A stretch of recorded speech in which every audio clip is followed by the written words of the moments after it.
নমস্কার বন্ধুরা, Pinki cooking Bengali রেসিপিতে তোমাদের সকলকে স্বাগত জানাই। আজকে আমি তোমাদের সঙ্গে মাংসর একটি রেসিপি শেয়ার করছি। বন্ধুরা, এইভাবে মাংস রান্না করলে কিন্তু ছোটরা এবং বয়স্করা দুজনেই কিন্তু খেতে পারবে। আর এইভাবে মাংসটা রান্না করলে কিন্তু বন্ধুরা মাংসটা গলেও যায় না আর খুবই নরম হয়। বয়স্ক মানুষদের খেতে কিন্তু খুবই সুবিধা হয়। এখানে আমি মাংস নিয়ে নিয়েছি 1 কেজি। মাংসটাকে ভালো করে ধুয়ে নিয়ে চলে এসেছি। মাংসের মধ্যে এবার আমি নুন, হলুদ, লঙ্কার গুঁড়ো দিয়ে দিচ্ছি। অবশ্যই নিজেদের ঝাল অনুযায়ী লঙ্কার গুঁড়োটা তোমরা দিয়ে নেবে। জিরের গুঁড়ো দিয়ে দিচ্ছি 1 চামচে, ধনের গুঁড়ো দিয়ে দিচ্ছি 1 চামচে, 10-12টা কাঁচা লঙ্কা আমি বেটে দিলাম, আদা বাটা আর রসুন বাটা। এবার দিয়ে দিচ্ছি আমি পেঁয়াজ কুচানো, একটা টমেটো দিয়ে দিলাম আর লেবুর রস দিয়ে দিচ্ছি একটা।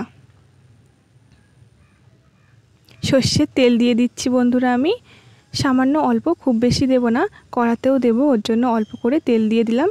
তেল দিয়ে ভালো করে মশলার সঙ্গে মাংসটাকে আমি মাখিয়ে রাখবো। ভালো করে মশলার সাথে মাংসটা মাখিয়ে 1 ঘন্টার জন্য কিন্তু বন্ধুরা রেখে দেব। তাতে কিন্তু বন্ধুরা মাংসর মধ্যে সব মশলাগুলো ঢুকে যাবে আর মাংসর থেকে কিন্তু বন্ধুরা জল ছেড়ে দেবে। ওতে কিন্তু মাংসটা রান্না খুবই ভালো হবে। কড়াতে আমি তেল দিয়ে দিলাম, সর্ষের তেল। তেলটাকে আমি গরম করে নেব। তেলটা গরম করে আলুগুলো ভেজে নেব। তোমরা চাইলে আলু না দিয়ে শুধুও কিন্তু মাংসটা করে নিতে পারো। আমি আলু দেবো, ওর জন্য আলুগুলোকে আমি ভেজে নিচ্ছি। আলুগুলো কিন্তু আমি ডুমো ডুমো করে কেটে নিয়েছি। সব আলুগুলো তেলের মধ্যে আমি দিয়ে দিলাম। এবার আলুটাকে ভালো করে লাল লাল করে ভেজে নেব।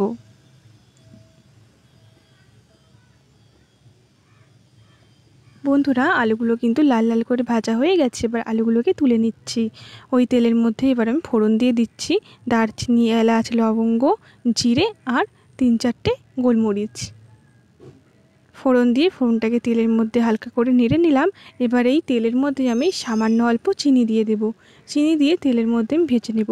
বন্ধুরা, চিনিটা কিন্তু আমি কালারের জন্য দিয়েছি। তেলের মধ্যে চিনিটা ভেজে নিলে কিন্তু খুব সুন্দর লাল কালার চলে আসে।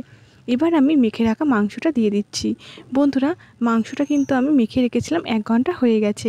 1 ঘন্টা পরে কিন্তু আমি রান্না করে নিচ্ছি। মাংসটা তেলের মধ্যে দিয়ে দিলাম। এবার ভালো করে কিন্তু কষিয়ে নেব।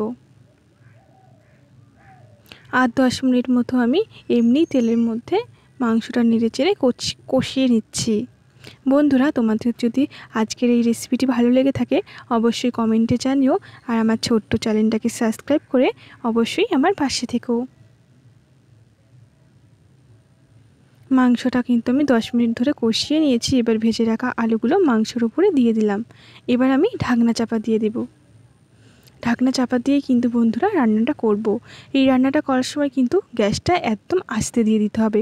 প্রথমে 10 মিনিট আমি জোরে দিয়ে মাংসটা কষিয়ে নিয়েছি, তারপর আস্তে দিয়ে দিয়েছি। আস্তে দিয়ে কিন্তু ঢাকনা চাপা দিয়ে এইভাবেই কিন্তু 5-10 মিনিট পর পর নেড়ে নিতে হবে। 5-10 মিনিট পর আমি নেড়ে আবারও কিন্তু ঢাকনাটা চাপা দিয়ে দিলাম। এইভাবেই কিন্তু বন্ধুরা 45 থেকে 50 মিনিট মাংসটাকে কষিয়ে নিতে হবে। 5 থেকে 10 মিনিট পর পর কিন্তু ঢাকনা সরিয়ে নেড়ে নিতে হবে। দেখো বন্ধুরা, মাংসটা কিন্তু খুব সুন্দরভাবে কষানো হয়ে গেছে। আর মাংসটা কিন্তু বন্ধুরা গলে যাবে না, অথচ কিন্তু বন্ধুরা মাংসটা খুব সুন্দর নরম হবে।